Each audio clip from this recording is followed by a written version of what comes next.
Okay, shall we start? So today's agenda for class is recognition of state and governments. Now, what is recognition? In simple term, recognition is just a declaration or acknowledgement of existence. Existing state. What are the existing state? जो पहले international law से govern करते हैं. So the existing state acknowledges the political entity of another state is recognition.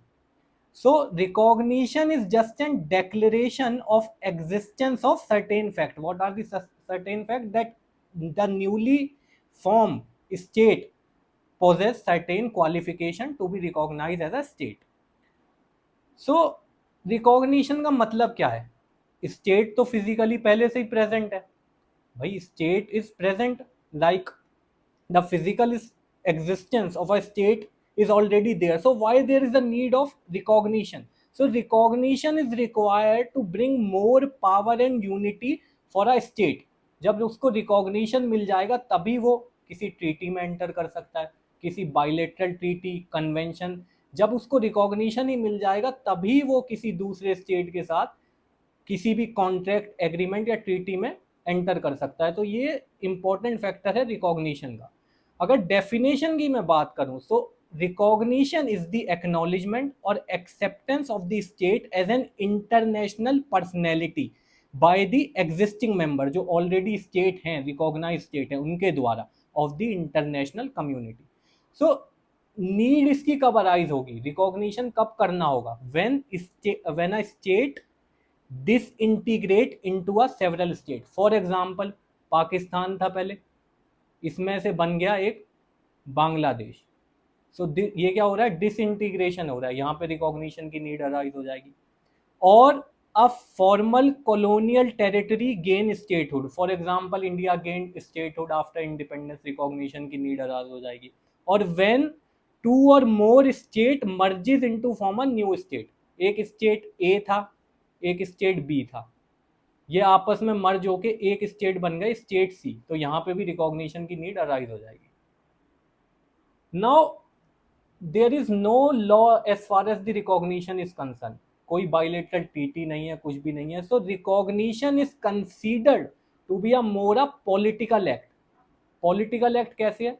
ये diplomatic channel, कुछ benefit मिल रही हो, कोई ट्रीटी हो, कोई ऑफेंडर को रिलीज करना हो, सो ये मोर और लेस एक पॉलिटिकल एक्ट माना जाता है. So the recognizing state is not bound, not duty bound. There is no obligation upon the recognizing state to recognize a newly formed state. So recognition depend upon the free will of the state, and there is no duty or obligation upon the state to give recognition to the other.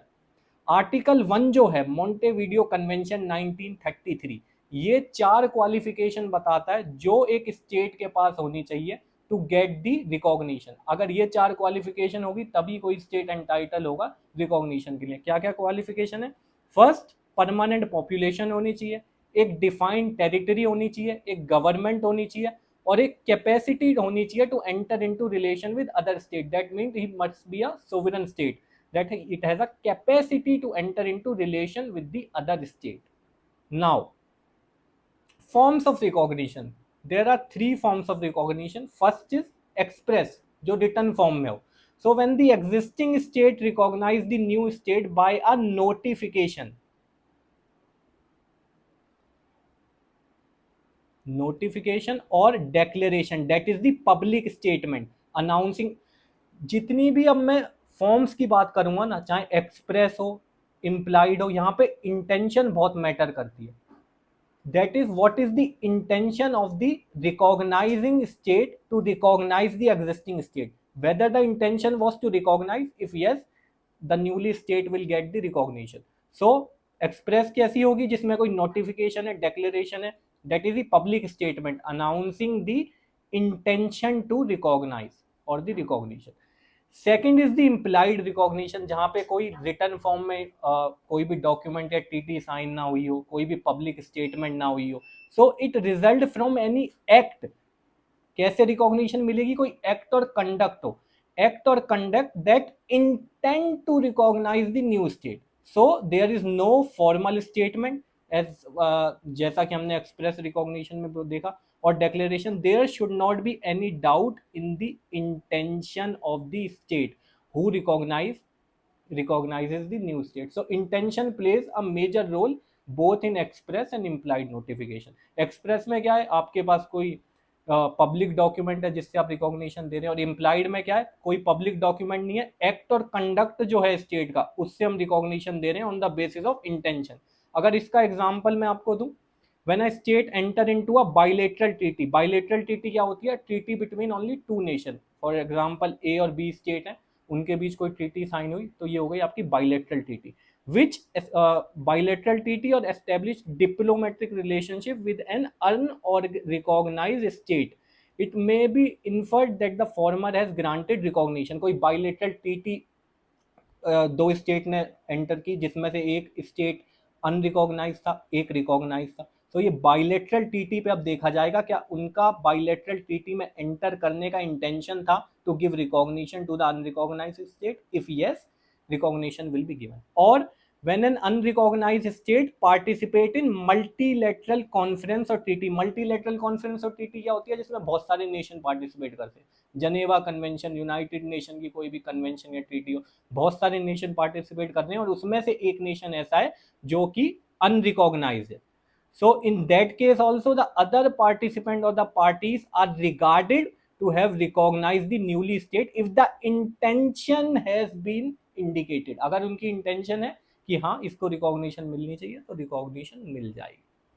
Third है conditional recognition. International law की अगर मैं बात करूं तो अब ये इतना प्रैक्टिस में नहीं है, लेकिन फिर भी इसको पढ़ लेते हैं. सो रिकॉग्निशन इसमें मिलती है सर्टेन कंडीशन पे, और इसमें पहले क्या मिलेगी, डी फैक्टो रिकॉग्निशन मिलेगी, डी जोर नहीं मिलेगी. इनके बीच का डिफरेंस है वो हम बाद में समझेंगे, अभी सिर्फ इतना समझ लो, अगर कंडीशनल रिकॉग्निशन मिल रही है तो सिर्फ डी फैक्टो मिलेगी.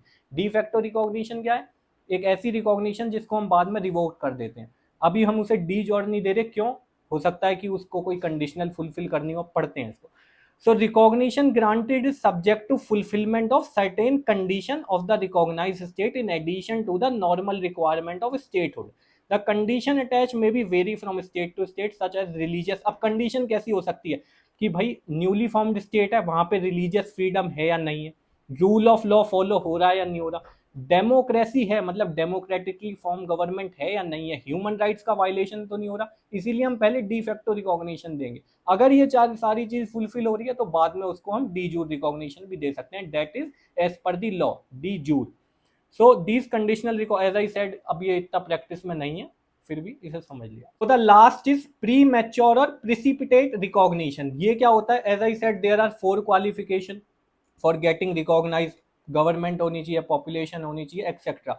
सो अगर कोई स्टेट चारों में से सिर्फ कुछ ही क्वालिफिकेशन पोजेस कर रहा है तब भी उसे रिकॉग्निशन मिल सकती है. इन दैट केस ऑल्सो इसमें भी कौन सी रिकॉग्निशन मिलेगी, de facto.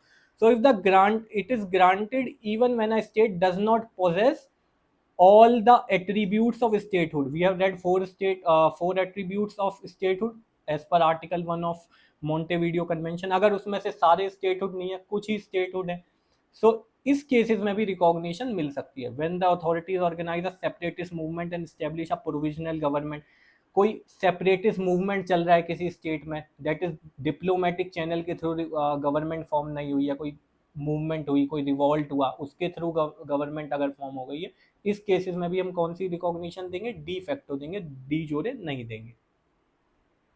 Theories of recognition. So there are 2 theories of recognition, और एक और है जो कि इसी का ही मॉडिफाइड वर्जन है. फर्स्ट है आपकी कंस्ट्रक्टिव थ्योरी. इसके सपोर्टर कौन है, हीगल, एंजिलोटी, ओपेनहैम, हॉलैंड और एक्सेट्रा. ये 4 इंपॉर्टेंट है. ये थ्योरी इंपॉर्टेंस देती है रिकॉग्निशन को. रिकॉग्निशन को इसने सबसे ज्यादा इंपॉर्टेंस दिया. ये थ्योरी क्या कहती है, एक एंटिटी जो है वो स्टेट कब तक नहीं बनेगी जब तक दूसरे जो एग्जिस्टिंग स्टेट है उसको रिकॉग्नाइज ना कर दे. An entity does not become a state by possessing essential attributes of the statehood. It becomes so when other state, that is the already existing member of the state, recognizes. So अगर कोई state है, कोई entity है, उसके पास 4 attributes जो हमने पढ़े वो चारों एट्रीब्यूट्स हैं, तो ये कंस्ट्रक्टिव थ्योरी क्या कहती है, तब भी उस स्टेट को रिकॉग्निशन नहीं मिलेगी unless the existing state recognise it. So recognition को इसने बहुत इंपॉर्टेंस दिया। दूसरी आती है डेक्लेरेटरी थ्योरी। इसके सपोर्टर कौन है? हॉल, वैगनार, ब्रेली और फिशर। ये जो डेक्लेरेटरी थ्योरी है ये रिकॉग्निशन को बिल्कुल इंपॉर्टेंस नहीं देती और ये कहती है अगर स्टेटहुड के चारों एट्रीब्यूट्स प्रेजेंट है तो न्यूली फॉर्म स्टेट को रिकॉग्निशन मिल जाएगा। और जो रिकॉग्निशन का प्रोसेस है वो एक जस्ट डेक्लेरेटरी और एक एविडेंशरी प्रोसेस है और उसके द्वारा रिकॉग्निशन नहीं मिलनी चाहिए। मतलब as far as the moment the four attributes are present the state will get recognition. इसको पढ़ लेते हैं एक बार। Statehood or the authority of a new government exists as such prior to and independently of recognition. So statehood किसी state का present करता है prior to and independent of recognition. Recognition देने से पहले स्टेटहुड एग्जिस्ट करता है। सो रिकॉग्निशन जो है वो मेयरली एक फॉर्मल एक्नॉलेजमेंट है through which establish fact are accepted. जो पहले से ही एस्टेब्लिश फैक्ट है that yes this state exist, recognition उसको सिर्फ एक्सेप्ट करता है और एस्टेब्लिश करता है। So the act of recognition is merely a declaratory और एविडेंस। एविडेंस किस चीज का? एग्जिस्टिंग फैक्ट का। कौन से fact? That a particular state और government possess the essential attributes as required under the international law. So recognition is necessary only because it enables new state to enter into official intercourse with other states. So official intercourse like treaty sign करनी है, किसी convention में participate करना है, तो recognition उसी के लिए necessary है। अदरवाइज statehood की बात जब आएगी तो recognition is not at all necessary। अब आते हैं हमारे केल्सन साहब। केल्सन साहब ने क्या करा? दोनों थ्योरी को मॉडिफाई कर दिया, इसीलिए इसका नाम है मॉडिफाइड कंस्ट्रक्टिव थ्योरी। केल्सन साहब क्या कहते हैं? दैट स्टेटहुड में be distinguish into natural statehood and juridical statehood. तो इन्होंने स्टेटहुड को दो पार्ट में डिवाइड करा। So the former that is as far as the natural statehood is concern, it exist in a state from the moment it comes into the possession of essential element of statehood। इन्होंने ही बोला जब natural statehood की बात आएगी तो statehood कब grant हो जाएगा? जब आप चार जो एलिमेंट है, परमानेंट पॉपुलेशन, स्टेबल गवर्नमेंट, ये एक्सेट्रा, अगर ये चारों एट्रीब्यूट हैं तो उसको स्टेटहुड मिल जाएगा। लेकिन as far as the juridical statehood is concern that is the legal statehood. Legal statehood की क्या जरूरत है? जब आपको दूसरे स्टेट के साथ कोई ट्रीटी साइन करना हो, किसी एग्रीमेंट में पार्टिसिपेट करना हो, so the latter can be acquired by state only when other state recognise it. So Kelsen ने क्या करा? दोनों थ्योरी का क्रक्स जो है वो एक ही थ्योरी में डाला, that is modified constructive theory. अगर नेचुरल स्टेटहुड है तो जैसे ही चार एलिमेंट स्टेट पोजेस करेगा उसको रिकॉग्निशन मिल जाएगी। लेकिन जुरिडिकल स्टेटहुड की बात जब आएगी तो रिकॉग्निशन यहाँ पे इंपॉर्टेंट हो जाएगा। नाउ इफेक्ट क्या होंगे? एग्जाम पॉइंट ऑफ व्यू से इंपॉर्टेंट नहीं है लेकिन समझ लीजिए इसके इफेक्ट क्या होंगे after getting a recognition. So recognised state become entitled to sue in the court of the recognising state. All right, recognized state is entitled to the sovereign immunity for itself as well as the property in the court of recognizing state। ठीक है, recognizing state is entitled to succession and possession of property, entitled हो जाएगा। recognized state may be enter into diplomatic and treaty relationship with the recognizing state। ये कब होगा? जब D jure recognition मिल जाएगी एज पर दी लॉ, उसके बाद ही जो रिकॉग्नाइज्ड स्टेट है वो एंटर कर सकता है डिप्लोमेटिक और treaty relationship with the other existing state. So हाँ, ये इंपॉर्टेंट है आपके एग्जाम पॉइंट ऑफ व्यू से। जो रिकॉग्निशन होता है ना ये रेट्रोस्पेक्टिव होता है। So recognising state give effect to the past legislative and executive act of the recognised state. अगर मैं इसका आपको एग्जाम्पल दूं, लेट से एक स्टेट है ए, ये फॉर्म्ड होता है, न्यूली फॉर्म्ड होता है इन 2010 और इसको रिकॉग्निशन मिलती है 2020 में। सो 2010 और 20 के बीच इसने जो भी अग्रीमेंट, ट्रीटी वगैरह साइन किए होंगे ना, ये सारे वैलिड हो जाएंगे। कब? After getting recognition. So the recognition relate back to the original date. जो 2010 से 20 के बीच जितने भी इसने एक्ट किए होंगे, कोई ट्रीटी साइन की होगी, कोई कुछ भी कन्वेंशन में पार्टिसिपेट किया होगा, कोई स्टैट्यूट पास किया होगा, वो सारे वैलिड हो जाएंगे आफ्टर गेटिंग रिकॉग्निशन। ठीक है। नाउ डॉक्ट्राइन्स ऑफ रिकॉग्निशन, ये बहुत इंपॉर्टेंट है, आपके एग्जाम में कोई ना कोई डॉक्ट्राइन जरूर पूछता है। तो पहला है आपका टोबार डॉक्ट्राइन। इसके प्रोपाउंडर कौन थे? कार्लोस टोबार। इसको हम डॉक्ट्राइन ऑफ नॉन रिकॉग्निशन के नाम से भी जानते हैं। ये क्या कहता है? That recognition of government should only be granted if the administration came into power by legitimate democratic means. अगर कोई गवर्नमेंट, यहाँ पे गवर्नमेंट की बात कर रहा है, ध्यान रखना, स्टेट की नहीं। स्टेट और गवर्नमेंट की रिकॉग्निशन में क्या डिफरेंस है मैं बाद में बताऊंगा। सो टोबार डॉक्ट्राइन बात कर रहा है रिकॉग्निशन ऑफ गवर्नमेंट। सो अगर कोई गवर्नमेंट अनडेमोक्रेटली फॉर्म हुई है ना, सो टोबार डॉक्ट्राइन कहता है कि हम उसको रिकॉग्निशन नहीं देंगे। So recognition of government should only be granted if its administration came to power by legitimate democratic means. So a state or government is only recognized if its managing system is granted this recognition by democracy. For example, election हुए, उसके बाद newly form government form हो गई। सो ये क्या एक recognise process है, एक डेमोक्रेटिक प्रोसेस है, कॉन्स्टिट्यूशनल प्रोसेस है। सो इसके द्वारा अगर कोई न्यूली फॉर्म गवर्नमेंट आ रही है तो उसको हम रिकॉग्निशन देंगे। और अगर हम अदरवाइज देखें, फॉर एग्जाम्पल डिक्टेटरशिप आ गई, इलेक्शन नहीं हुए, रिबेल और कोई एग्रेशन हो गया, उसके बाद कोई गवर्नमेंट फॉर्म होती है, तो टोबार क्या कहता है कि हम उसको रिकॉग्निशन नहीं देंगे। एस्ट्राडा डॉक्ट्राइन जो है ये बिल्कुल उसका अपोजिट है। इसको दिया था डॉन जेनेरो एस्ट्राडा ने। ये क्या बोलता है कि भाई a government must only be recognized based on whether it is the de facto existence and not upon its legitimacy. So Estrada doctrine को फर्क नहीं पड़ता कि जो न्यूली फॉर्म स्टेट और गवर्नमेंट है वो लेजिटिमेट मीन से आया या इलेजिटिमेट। अगर डी फैक्टो एग्जिस्टेंस उसका है तो उसे हम रिकॉग्निशन दे देंगे। Now third is Betancourt doctrine. ये क्या कहता है? ये भी वही कहता है the doctrine expresses disagreement on state recognition by military means. The doctrine deny the diplomatic recognition of any regime that came into power by military force. अगर कोई स्टेट और गवर्नमेंट मिलिट्री फोर्स से पावर में आती है तो बेटाकोट doctrine क्या कहता है कि उसको रिकॉग्निशन नहीं मिलनी चाहिए। Last is the Stimson doctrine. ये भी वही बात करता है, ये भी डॉक्ट्राइन, हाँ स्टिम्सन, बेटाकॉन और आपका टोबार डॉक्ट्राइन है, ये तीनों है doctrine of non recognition. But as far as the Estrada doctrine is concern, ये कहता है बस डी फैक्टो गवर्नमेंट होनी चाहिए, अगर लेजिटिमेट है इलेजिटिमेट है इससे हमें फर्क नहीं पड़ता, हम उसे रिकॉग्निशन दे देंगे। तो स्टिम्सन डॉक्ट्राइन बात करता है पीस की, public peace and tranquillity. So this doctrine suggest that a region can not be recognised as a state if the new state comes international territory without piece.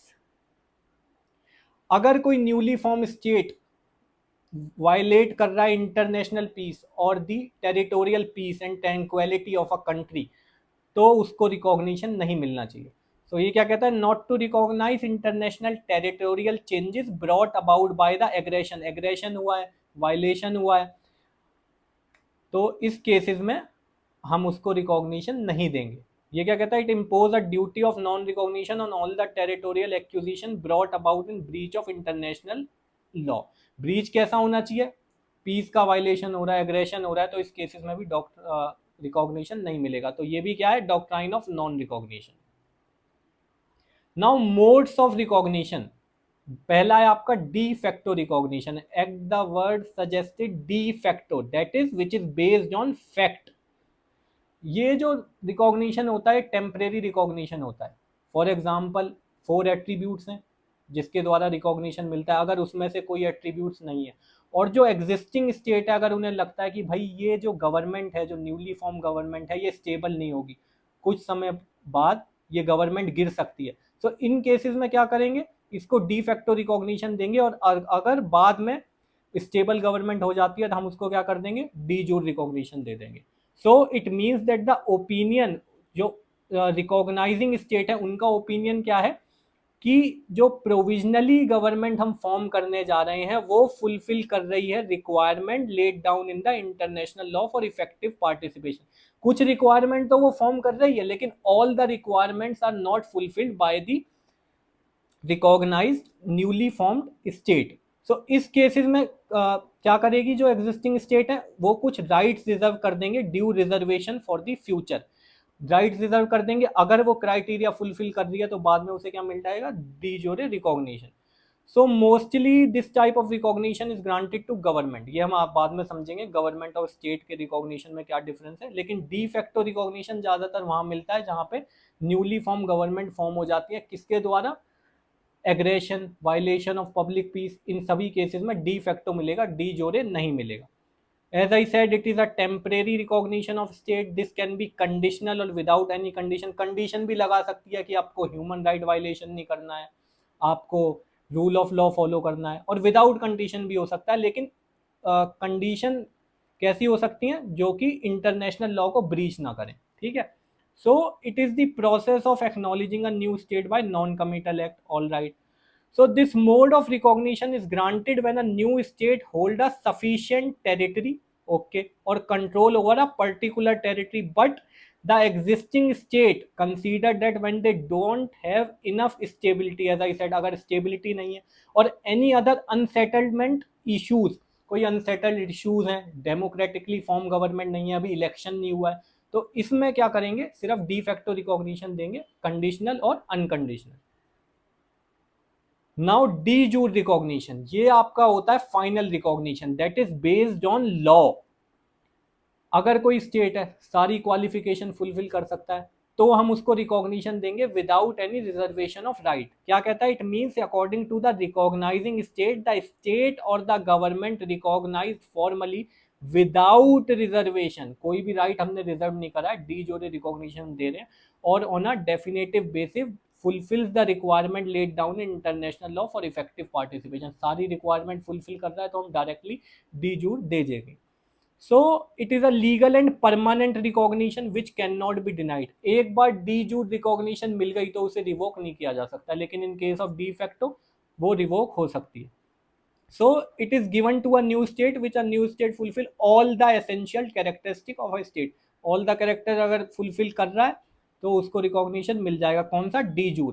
So de jure recognition can directly be granted to a state who has और who has not granted. अब देखो, अगर कोई state के सारे essential qualification fulfil नहीं हो रहे हैं तो पहले उसे क्या देंगे, डी फैक्टो देंगे, बाद में उसको डी जोरे दे सकते हैं। लेकिन अगर कोई स्टेट सारे क्वालिफिकेशन पोजेस कर रहा है तो जरूरी नहीं है पहले उसे डी फैक्टो दो फिर ही डी जोरे मिलेगा, डायरेक्टली हम उसको डी जोरे भी दे सकते हैं।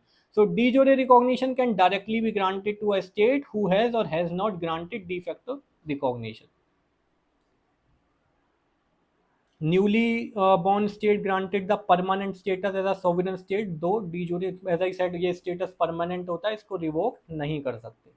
डिफरेंस देख लेते हैं क्या क्या है डी फैक्टो और डी जोरे रिकॉग्निशन में। डी फैक्टो आपका टेम्परेरी होता है और ये फैक्चुअल होता है, ये परमानेंट है और लीगल है। ये प्राइमरी स्टेप है to grant a D jure recognition. अगर आप सारी क्वालिफिकेशन प्रोसेस नहीं कर सकते तो आपको डायरेक्ट डी जोरे नहीं देंगे, पहले डी फैक्टो देंगे, उसके बाद डी जोरे देंगे। और डी जोरे में क्या है, it can directly be granted without D facto recognition.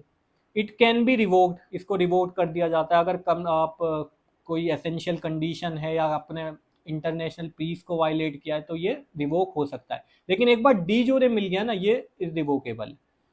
Given to a state form through revolt, as I said, जब भी revolt, aggression, violation of peace से कोई स्टेट फॉर्म हो रहा है तो वहां पे ज़्यादा चांसेस क्या है कि डी फैक्टो मिलेगा या फिर नहीं मिलेगा।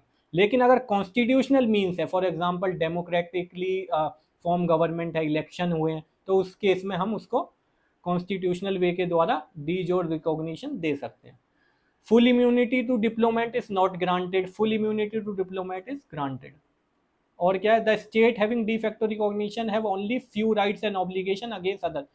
लिमिटेड राइट्स एंड ड्यूटीज होती है, इसमें all the rights, absolute rights and obligation against the state. ये लेसर डिग्री ऑफ रिकॉग्निशन है और ये क्या है, फुलेस्ट डिग्री ऑफ रिकॉग्निशन। अब समझते हैं डिफरेंस क्या है recognition of state and government में। So as far as the recognition of state is concerned, it means acknowledgement of state as an international political entity by another state, that is the another existing state।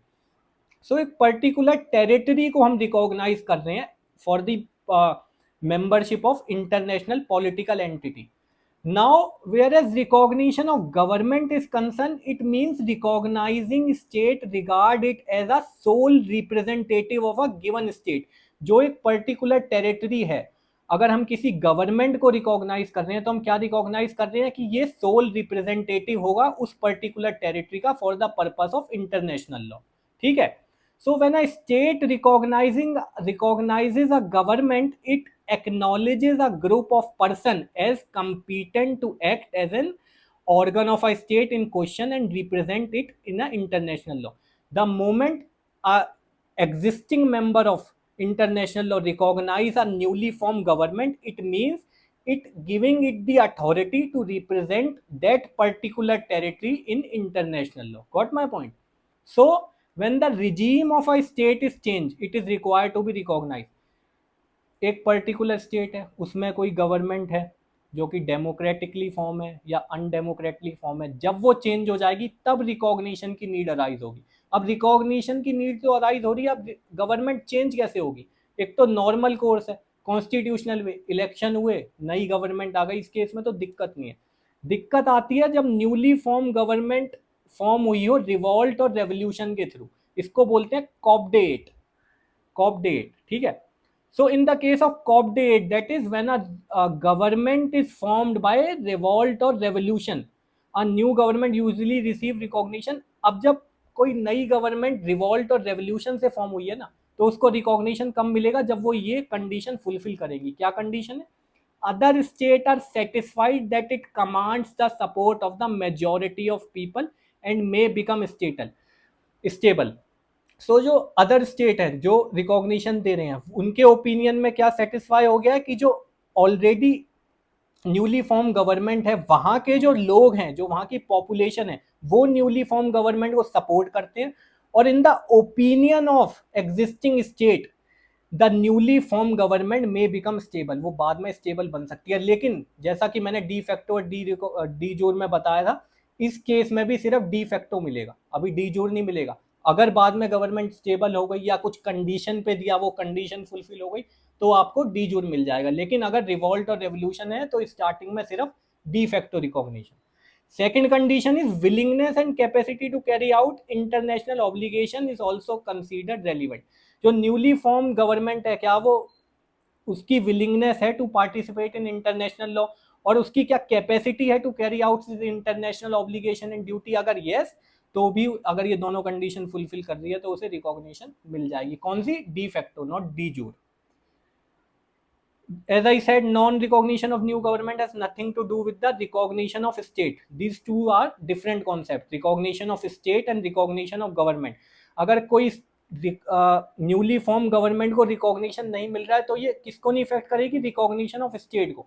Let's say एक state है ए, यहाँ पे constitutionally form government थी, इसने कुछ treaties sign करी, कुछ statute बनाए, कुछ लॉ बनाई, और after certain years newly form government आई इस स्टेट में बी, ठीक है। ये थी रिवॉल्ट के द्वारा और रेवोल्यूशन के द्वारा, कॉन्स्टिट्यूशनल मीन्स नहीं था। तो जितनी भी ये ट्रीटीज साइन करी थी ना, जब ये रिकॉग्नाइज स्टेट, मतलब जो ये कॉन्स्टिट्यूशनली फॉर्म गवर्नमेंट थी, वो टर्मिनेट नहीं होंगी, सिर्फ सस्पेंड होंगी। And the moment this newly form government got the recognition, और द ओल्ड गवर्नमेंट, कौन सी? जो कॉन्स्टिट्यूशनली फॉर्म गवर्नमेंट थी, अगर वो दोबारा पावर में आ जाती है, दैट इज ए गवर्नमेंट, सो जितनी भी ये ट्रीटीज स्टैच्यूट बनाए थे ना, ये वापस से रिवाइव कर जाएंगे।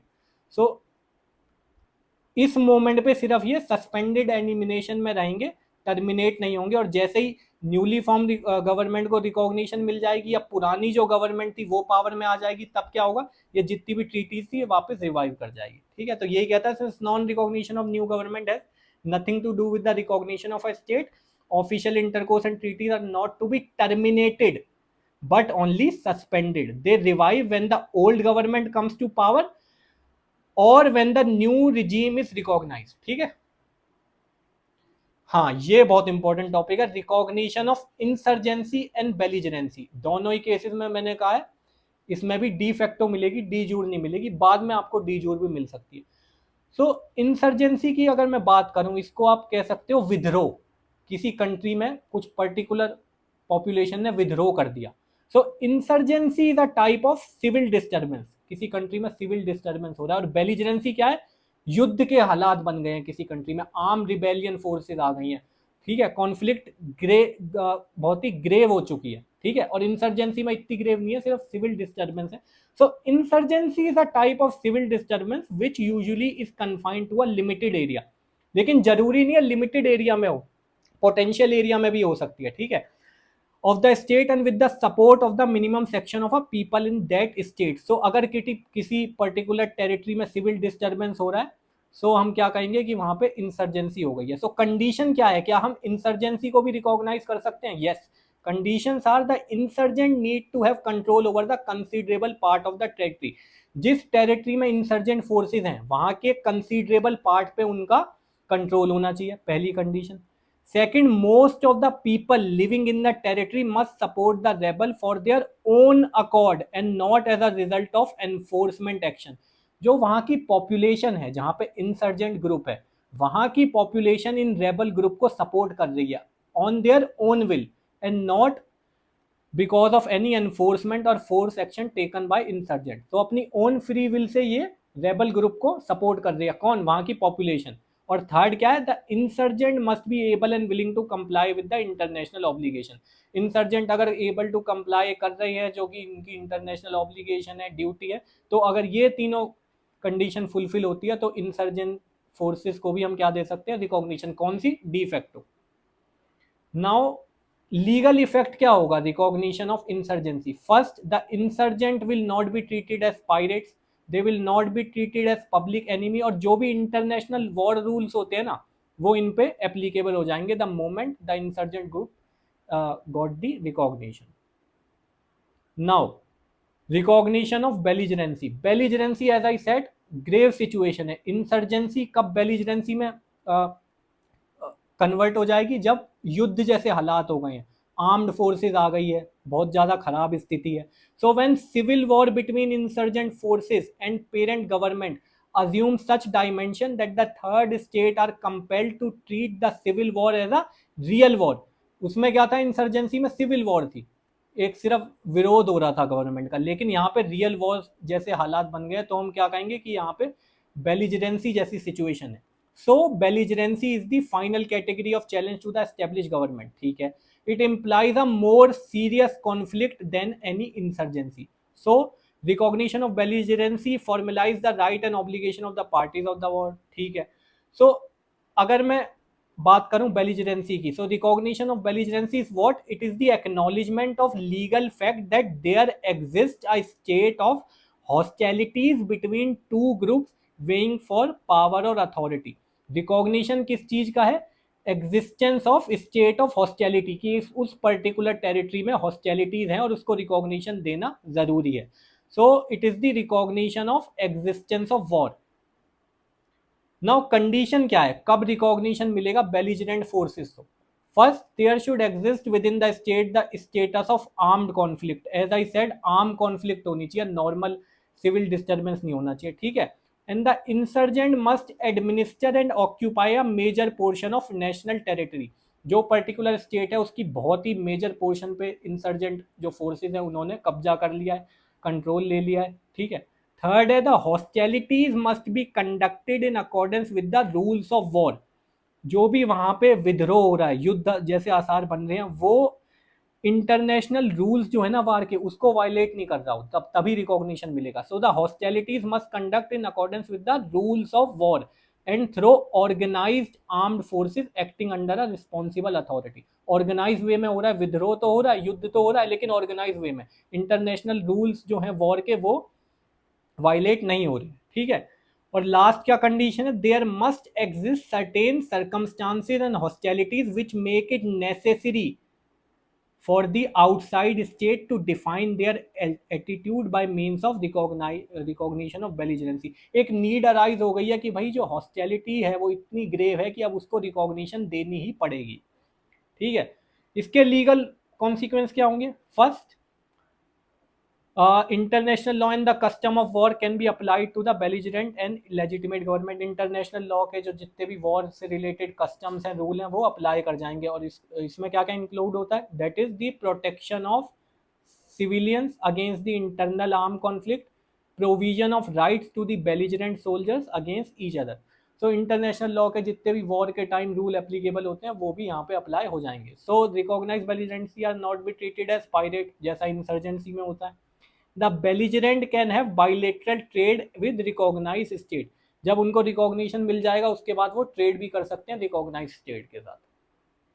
Last is the case law. कई बार एग्जामिनर डायरेक्ट केस भी पूछ लेता है. अब ऐसे पूछ लेगा Luther and which of the following cases based on recognition. So Luther versus Sagor, bank of Ethiopia versus National Bank of Egypt. इस दोनों केसेस में क्या कहा था, there is no distinction between de facto and de jure recognition. कोई difference नहीं है. De facto recognition dates back in the same manner as the de jure recognition. ये इतना इंपॉर्टेंट है, डायरेक्ट केस लॉ आ सकता है. ये जो केस है एरेनजाजू मेंडी केस 1939, ये क्या कहता है, when there is an effective control over the territory of a government of de facto recognition. अगर किसी डी फैक्टो गवर्नमेंट का इफेक्टिव कंट्रोल है किसी टेरिटरी पे, तो जो फॉरेन कोर्ट है ना उसकी जुरिस्डिक्शन नहीं अप्लाई होगी उस पर्टिकुलर टेरिटरी पे. So when there is an effective control over the territory of government of de facto recognition, a foreign court cannot apply its jurisdiction over its matter. ये decision आया था house of Lords के द्वारा. उन्होंने क्या कहा था, since the nationalist was a de facto recognise sovereign ineffective contract over, यहाँ पे इनइफेक्टिव नहीं आएगा, इनइफेक्टिव आएगा, इसको आप करेक्ट कर लेना. De facto recognise sovereign ineffective contract over a large portion of Spain, it was immune from jurisdiction of local court of other sovereign. अगर डी फैक्टो गवर्नमेंट है किसी पर्टिकुलर टेरिटरी का और उसके पास कंट्रोल है उस टेरिटरी का, तो दूसरी फॉरेन टेरिटरी की कोर्ट है उनका जुरिस्डिक्शन नहीं होगा. इतनी सी बात थी इसमें. Last is the civil air transport versus central air transport corporation. So prima facie क्या है, मैंने क्या बताया, प्राइमा फेसी क्या है, रिकॉग्निशन जो है रिलेट बैक करता है ओरिजिनल डेट पे, that is it has retrospective effect. Prima facie recognition operate retrospectively, whereas a state in granting de facto recognition initially and de jure recognition later on. पहले de facto मिला, कुछ समय बाद de jure मिल गया. The effect of recognition start from the date of de facto recognition. Retrospective effect होगा. ये क्या है, जर्नल रूल है. लेकिन इस केस में कोर्ट ने एक एक्सेप्शन बताया that retroactivity depend upon intention. So when there is a clear date mentioned, recognition takes effect from that date. अब मैं अगर इसको एग्जांपल आपको दूं, लेट्स से 2010 में स्टेट ए को डी फैक्टो रिकॉग्निशन मिल गया, ठीक है, और 2024 में आकर उसे मिला डी जोरे रिकॉग्निशन. सो जर्नल रूल क्या कहता है, it will relate back to the original date. कब से माना जाएगा रिकॉग्निशन, 2010 से. लेकिन अगर इंटेंशन जो है किसकी, recognizing state and the recognized state to give effect this recognition from a particular date, for example let's say 2020, अगर ये मेंशन है तो रिकॉग्निशन कहां से मिलेगा, इस डेट से. सो thus it is an exception to the general rule of retroactively. what is an exception, intention. अगर इंटेंशन है कि किसी और डेट से मिले तो उस डेट से मिलेगा. अगर नो सच इंटेंशन है तो कब से मिलेगा, de facto, that is it will relate back to the original date. So ये आपका हो गया complete recognition of state and government. Okay, thank you.